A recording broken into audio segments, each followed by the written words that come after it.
শীতের সন্ধ্যায় মুখরোচক কিছু খেতে ইচ্ছে হলে কম সময়ের মধ্যে এই রেসিপিটা বানিয়ে নিতে পারেন।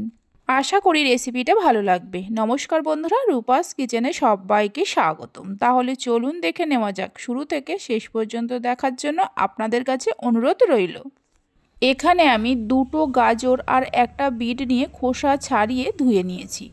এবার একটা গ্রেটারের সাহায্যে গ্রেট করে নেব।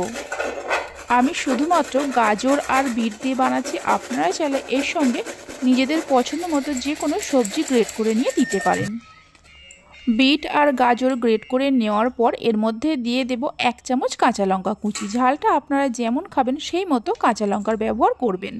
1 মুঠো ধনেপাতা কুচি দেব আর 1 চামচ ভাজা মশলা দিয়ে দেব। গোটা জিরে, ধনে আর গোটা শুকনো লঙ্কাকে আগেই শুকনো খোলায় ভেজে নিয়ে গুঁড়ো করে রেখে দিয়েছিলাম। ভর্তি ভর্তি করে 4 চামচ বেসন দিয়ে দেব। 3 চামচ চালের গুঁড়ো দেব। স্বাদ মতো নুন দিয়ে সব কিছুকে খুব ভালো করে মিশিয়ে নিতে হবে। এইভাবে একবার পকোড়ার রেসিপিটা বাড়িতে বানিয়ে দেখতে পারেন। আশা করি ছোট থেকে বড় সকলে খুবই পছন্দ করবে। সব কিছুকে মিশিয়ে নেওয়ার পর দেখুন একটু জলজলে ভাব আছে, তাই এর মধ্যে আরও 2 চামচের মতো বেসন দিয়ে দেব। মানে এটাকে একটু শক্ত করে মেখে নিতে হবে। দেখুন ঠিক এইরকম করে মেখে নেওয়ার পর এর থেকে কিছুটা করে নিয়ে এই রকম ছোট ছোট বলের মতো করে তৈরি করে নেব। এখানে আমি বলের মতো করে তৈরি করে নিচ্ছি। আপনারা নিজেদের পছন্দ মতো গোল, লম্বা, চৌকো যেভাবে খুশি বানিয়ে নিতে পারেন। বলের মতো করে তৈরি করে নেওয়ার পর এগুলোকে ভেজে নেব। তার জন্য গ্যাসের ওপর একটা কড়া বসিয়ে কড়ার মধ্যে বেশ কিছুটা সাদা তেল দিয়ে হাই ফ্লেমে তেলটাকে খুব ভালো করে গরম করে নিতে হবে। তেল গরম হলে তেলের মধ্যে অল্প অল্প করে তৈরি করে রাখা বলগুলো দিয়ে দেব। গ্যাসের ফ্লেমটা মিডিয়ামে রেখে উল্টে পাল্টে ভালো করে ভেজে নিতে হবে।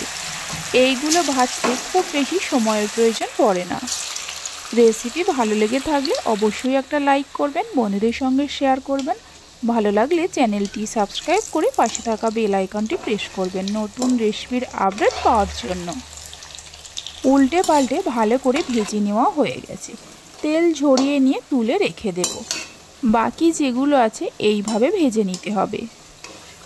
এইগুলো চা কফির সঙ্গে বা গরম ডাল ভাতের সঙ্গে খেতেও খুবই ভালো লাগে। সবগুলোকে ভেজে নেওয়ার পর এগুলোকে আমি টমেটো সসের সঙ্গে পরিবেশন করব।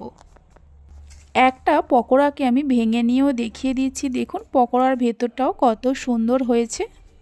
তাহলে চলুন ভিডিওটা আমি এখানেই শেষ করছি। আপনারা সবাই ভালো থাকবেন, সুস্থ থাকবেন। ধন্যবাদ।